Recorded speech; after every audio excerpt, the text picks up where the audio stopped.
Желіні шулатқан мына видеоға журналистік зерттеу жүргіздік. Мәселен, екінші сынып оқушысының күнделігін ашып көрейік. Бүгін бізде 5 сабақ. Яғни сөмкеге кітап, дәптер, күнделігін саламыз. Оған қоса ішетін суы мен екінші аяқ киімі де бар. Ал енді салмағы қанша келіні тартады екен? Таразы 7 келіні көрсетіп тұр. Бұған байланысты мамандардың жауабы қандай? Тыңдап көрейік. Қазақстан Республикасы Білім және ғылым министрлігінің шешімімен 2018 жылы жаңағы санитарлық эпидемиялық талаптарға өзгерістер енгізілген. Онда 1-3 сынып оқушыларының оқулықтары 1,5-2 килограммнан аспау керек. 4-5 сыныптардікі 2-2,5 килограммнан, 6-7 сыныптардікі 3-3,5 килограммнан, одан жоғары класстардікі 4-4,5 килограммнан аспау керек деп талап қойылған. Соған байланысты 2018 жылы қыркүйек айында жаңағы талаптарға өзгерістер енгізілді.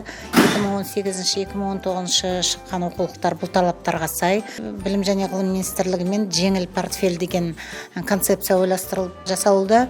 Ол концепция бойынша оқушылар кітапты және қолданған кезде электрондық түрде қолдануға болады. Бір күні болатын 4 сабақ болса, мысалға екеуін алып барып, екеуін үйде қалдырып, мектепте кейбір жеңіл сабақтарды электрондық түрде де қолдана беруге болады. Қазақстан Республикасының денсаулық сақтау министрлігі ұсынған мына нұсқаулыққа көз жүгіртіп көріңіз. Сөмкенің салмағы мектепке қажетті заттарды қоспағанда 1 келіден аспайды. Ал баланың жалпы салмағынан 10%-дан ауыр болмағаны дұрыс. Кейінгі уақытта жалпы сколиоз ауруы көптеп кездеседі балалардың арасында. Яғни жалпы сколиоз омыртқа жотасының қисаюы әртүрлі себептерден пайда болады.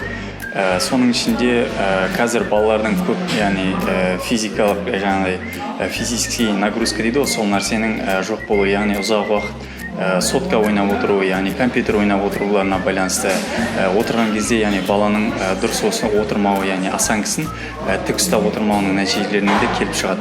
Және бір себептері, яғни мектеп жасындағы балалардың мектепке ұстайтын сөмкелерінің жаңағы ремен дейді, соның бір жақты болуы, яғни бір иықты ғана болуы, әрдайым бір жақ иығына нагрузка түсіп тұра беретін болса, соның есебінен де кей кездерде келіп шығатын кездері болады. Мамандардың пікірінен ата-ана дұрыс шешім шығару керек. Сонымен мектеп оқушыларының сөмкесін жеңілдету үшін не істеуіміз керек?